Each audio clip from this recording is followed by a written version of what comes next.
As Michael Waltrip still trying to stay in that lead lap, and Mark Martin trying to get the cork in the bottle on that number 30 and keep him a lap down. Michael makes Mark's car get loose.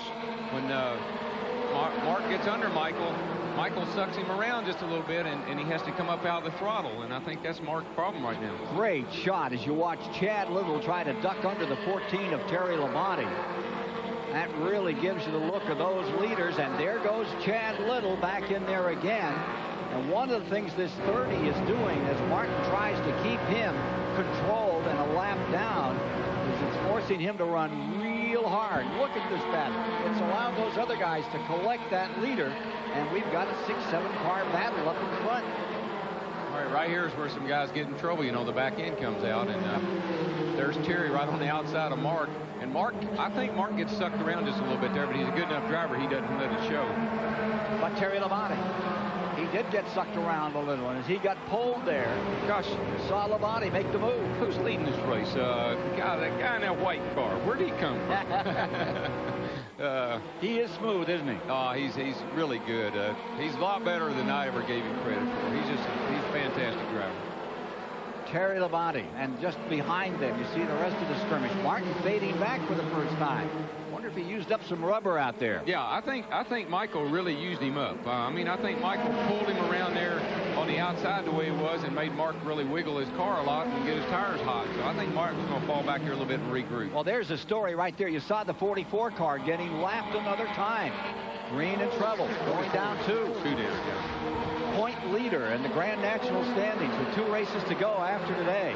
Getting swallowed up for a second time by those front runners. Terry Labonte, Texas Terry, stays out in front, and Johnny Benson has come to second place. And he fell back on that restart. I got to believe something happened, missed a gear or whatever on that restart. Now, this is what you were talking about a moment ago, about the 60 getting used up by that number 30. Yeah, Michael's on the outside, and we've seen that happen a time or two where the inside car, he just gets the back end pulled around him. You can see it hung out just a little bit. It'll use up a right rear tire, and when it does, you've got to back up. Here's Dick Bergman. Well, Darrell, the guy who can answer your question as to what happened to Johnny Benson on the restart is his crew chief, Steve Bird. And, Steve, what did happen? Third gear went to get a hot dog. You know, that's all. He missed. He got the shift, but third gear wasn't there. He just said third gear blew or something, you know. It hurt us a little bit. We're running pretty good here. I don't know what happened to Mark. He slowed down, but hey, we got a good shot at it. We brought this backup car out, and we got wrecked here, and it's got the old nose and old tail, and it's running pretty good here. And we got a hell of a driver. But the next pit stop will be a problem for sure. 151. And why would the next pit stop be a problem? That third gear is the issue for car number 74, Johnny Benson. But I want to tell you something. The man, Steve Bird, is smart. Did you see Chad Little riding the bumper? Oh, little kiss there. I give Steve Bird a lot of credit. He knows he has a very, very talented young driver in that race car. That man is going to be heard from in this sport. The Baumgartner's car that has come to victory, had a great run last week at Dover. Take a look at this little bit of activity. Boy, there's a throwback to the old days of Myrtle Beach. Oh, what that is bump drafting. He wanted that that 38 to get around that 60, so he just gave him a little help. That's called bump drafting. That's what these kids call it anyway. I call it trying to wreck the guy in front of you. They call it bump drafting. Were you a bump drafter when you were a kid? I was, but I didn't know what it meant. Terry Labonte knows what it means to get up in front and lead, and that's what he's doing right now with Benson in second, and he is not getting caught up in anything. He's willing to let Michael Waltrip run by his lonesome just in front of him there at the present time. Boy, the 20 car just brushed the wall off of turn 4 there, and I don't know what happened, but I saw the dust fly from the 20 car. Jimmy Hensley? Jimmy Hensley. And he was running good, too. There you see the Craven car, number 2. Remember, he's had his hands full and falling back to 12th. He was up there as a contender for the lead for a while. First to 7th is 1 1/10 of a second. We've got a great race here today. Yeah, and I don't think Mark had to back up, kind of catch his breath and regroup. I think he'll get himself back up here in contention before this thing's over with. Paint looking looking a little different on number 20. Here's Randy. Well, to update you on Ricky Craven, first of all, they changed right sides the last time they pitted. They put a full load of fuel in, went back out, and he said, guys, Titus has been all day. Unfortunately, right after that, they lost radio communication. He started backing up, so they didn't know what was going on with him. Now they think the car is coming back to him. As far as Mark Martin goes, the car is all right. Traffic has slowed him down a little bit. He is wide open all the way around this track, every chance he gets. There's Craven trying to move in on the bottom, and just up in front, Sterling Marlin in the 4 in 8th place, and Hermie Sadler. Fine job being done as the 63 Jim Bound scoots a little high, and Craven is picking up some spots. I think that gives him 10th now.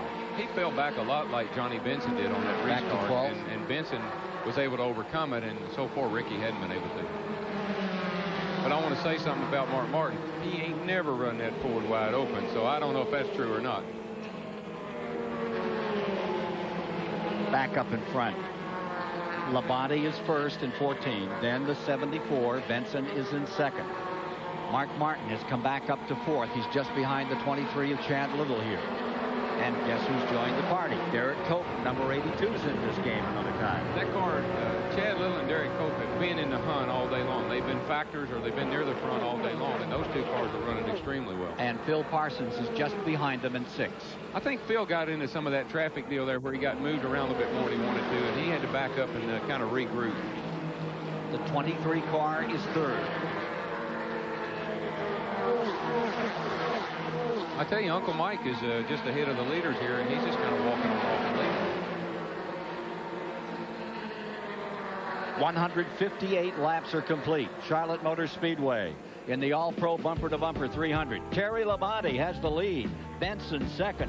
Chad Little 3rd. Martin 4th. Cope 5th. Phil Parsons 6th. Washington's Chad Little on the bottom, just in front of them. Number 14 is the leader. Now Mark Martin, who has dominated the race, back there in 4th spot. He's mixing it up. He's coming around Little on the outside. Well, this in turns 1 and 2. What the deal is there is if you get on that bottom and you don't make the pass, the cars on the outside are just carrying more speed through the corner. I think the bottom groove is kind of giving up a little bit, and they're moving up the track a little bit to get some new asphalt.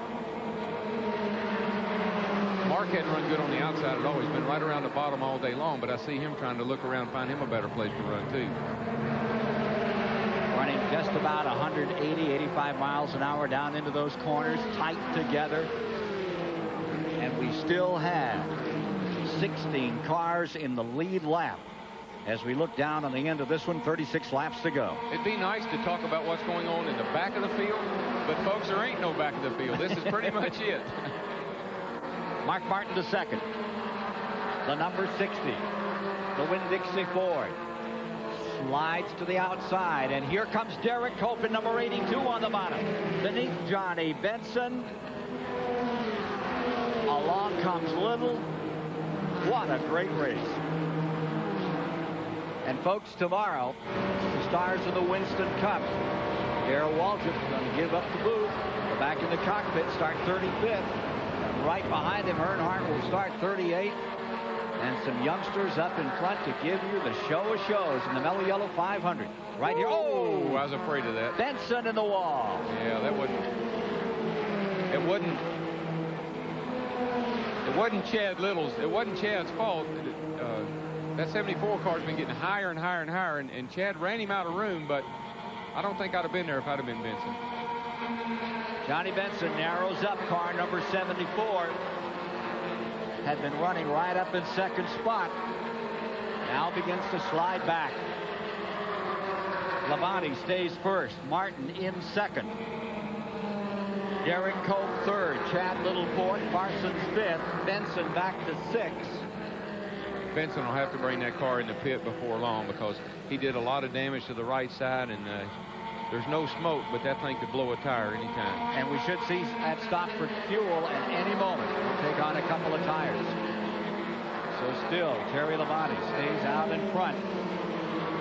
Only win at Charlotte came here in 1985 in a car that was owned by a guy named Waltrip, as we take a look at it. Yeah, I was in 85. I was running Bill for the championship, and I didn't want to run this race. I wanted to save everything I had for Sunday, and so I got Terry to drive it for me, and lo and behold, we didn't win the race. He looks like he's about ready to try that trick again. Yeah. I've been a fan of his ever since, really. That's a neat family. Bobby's a neat kid, Terry, and of course her dad works on the cars, and they're a neat bunch of people. MW Windows Chevrolet out there leading this event.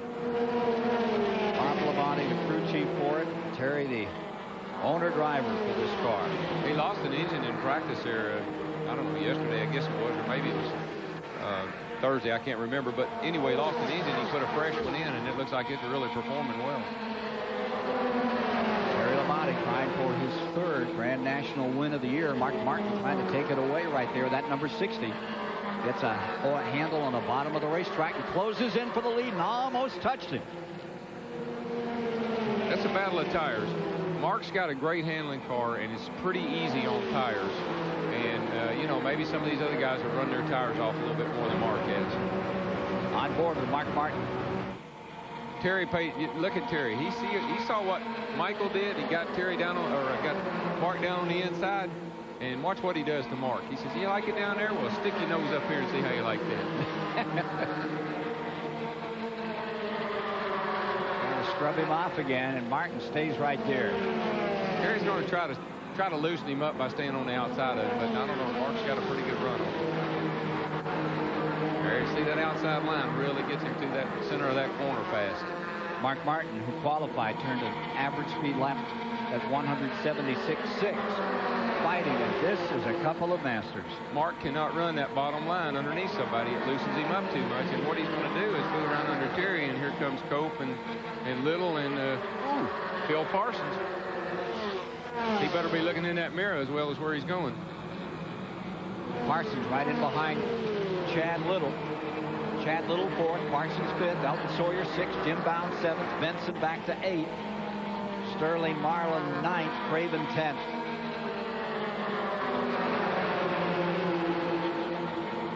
So here's your leader, Terry Labonte, allowing that number 60 to use up the inside. Yeah, he's given up that inside. Mark will get back up there and try him again. And if Mark could ever get up enough steam to pass him, clearly getting into a turn, Mark can get in front of him and he would drive off and leave him. But he doesn't. His car's not right for getting alongside of somebody.